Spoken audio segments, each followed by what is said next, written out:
interesting today. సప్రయోజనమునకై జీవితమును అంకితం గావించుకొని Man is spending life in selfishness, self-interest. దైవత్వమును దివ్యత్వమును పవిత్రతను మనం విస్మరిస్తూ వచ్చాము. The divinity and the godliness are totally forgotten.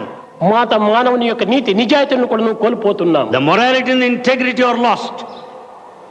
కనుక ఈనాడు ఈ భారతదేశమునందు జరుగుతున్నటువంటి యొక్క చరిత్రలు పట్టి చూస్తే భారతదేశం ఎంతయో దిగజారిపోయినది నీతి యందు. When we study the modern trends today, the India has come down in its prestige. ప్రేమ స్వరూపులారా, Embodiments of love. మానవ యొక్క జాతికి నీతియే ప్రధానమైన సత్యాన్ని గుర్తించాలి. For the human society, we have to recognize that the మన morality కర్తవ్య is important. కర్మలను నిర్వర్తించాలి.